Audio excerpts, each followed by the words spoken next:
Est-ce que tu es surpris quand tu cherches un produit sur un site et que tu tombes sur ce même produit plus tard sur un autre site qui n'a strictement rien à voir? Ce n'est pas un hasard.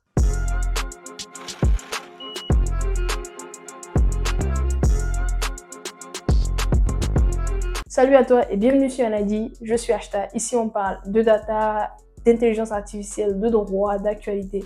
Si tu es nouveau, n'hésite pas à t'abonner et activer la cloche de notification pour ne rien rater des prochaines vidéos. Aujourd'hui, nous allons parler des cookies. Non, pas ça, mais plutôt ça. Dans cette vidéo, nous allons voir ce qu'est un cookie, quelle est son utilité et comment s'en débarrasser. Alors, qu'est-ce qu'un cookie? Eh bien, un cookie, c'est tout simplement un fichier qui va être stocké par un serveur sur ton ordinateur et qui va servir à collecter tes données de navigation. Depuis l'entrée en vigueur du RGPD en 2018, tu as souvent de petites fenêtres pop-up. Eh bien, c'est normal puisque le RGPD établit un cadre de protection et donc les entreprises doivent être transparentes sur l'usage qu'elles font de tes données. Alors, avant de continuer, il faut tout de suite distinguer deux types de cookies. On a les cookies propriétaires et les cookies tiers. Les cookies propriétaires sont ceux qui sont déposés par le site lui-même. C'est généralement des cookies de fonctionnement. À côté de ça, on a les cookies tiers qui sont des cookies déposés par d'autres sites. On retrouve généralement des cookies de publicité, des cookies de partage de contenu aux réseaux sociaux. Mais donc, quelle est l'utilité d'un cookie? Alors, il faut savoir que pour les cookies propriétaires, ce sont généralement des cookies nécessaires au bon fonctionnement du site. Par exemple, l'adaptation de la résolution d'image, la langue utilisée, l'accès aux espaces personnels à travers les identifiants, le système d'exploitation. On ne peut généralement pas refuser ces cookies car le site risquerait de mal fonctionner ou de ne pas fonctionner tout simplement. Parfois, on peut les refuser, mais à ce moment-là, on n'aura pas du tout accès au site ou seulement à une partie. À côté, on a les cookies tiers qui, eux, sont là pour te proposer de la publicité ciblée. Le but des cookies tiers, c'est de savoir ce que tu aimes. Ça permettra aux entreprises d'affiner leur approche commerciale et de maximiser leur chiffre d'affaires. En gros, le but, ça va être de te proposer des produits que tu pourrais potentiellement acheter. C'est ce qu'on appelle en anglais le retargeting, targeting qui veut littéralement dire ciblage. C'est ce que le RGPD appelle le profilage. En gros, les cookies vont permettre de récolter un certain nombre de données de navigation et ces données valent très cher. Il y a énormément de cookies tiers sur les sites que tu as l'habitude d'utiliser.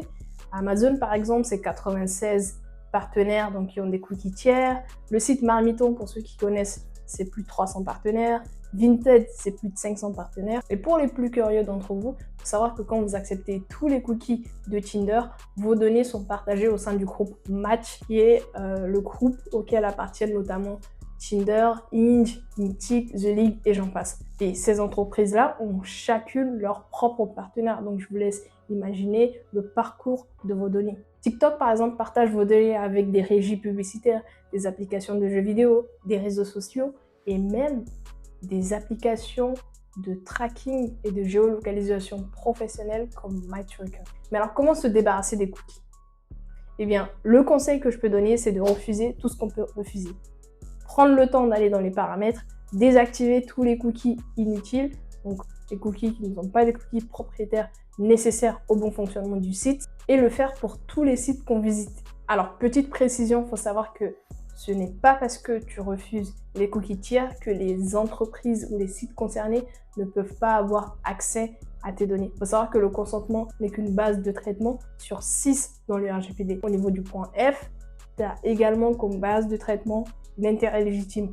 Alors, le problème avec cette formulation, c'est que c'est un peu une catégorie fourre-tout pour les entreprises qui vont s'en servir pour justifier des traitements et des durées de conservation assez longues. Si on prend par exemple le magazine Elle, on voit qu'ils conservent les données de leurs anciens abonnés jusqu'à 7 ans après leur désabonnement. C'est énorme. En conclusion, sache que tous les cookies ne sont pas nécessaires et qu'en cliquant à chaque fois sur tout accepter pour t'en débarrasser, eh bien, tu consens à partager tes données de navigation avec des centaines et des centaines d'entreprises. Et bonne nouvelle, en novembre 2024, la CNIL a condamné Orange à 50 millions d'euros d'amende pour avoir intégré des publicités dans sa messagerie et des cookies tiers sans le consentement de ses utilisateurs. Il faut savoir que la messagerie Orange, c'est quand même environ 8 millions d'utilisateurs et donc ça fait plaisir quand la CNIL remet les choses dans l'ordre en sanctionnant les abus. On arrive à la fin de la vidéo. Merci de l'avoir regardé jusqu'à la fin. Dis-moi ce que tu as pensé de tout ça dans les commentaires. Et moi, je te dis à la prochaine.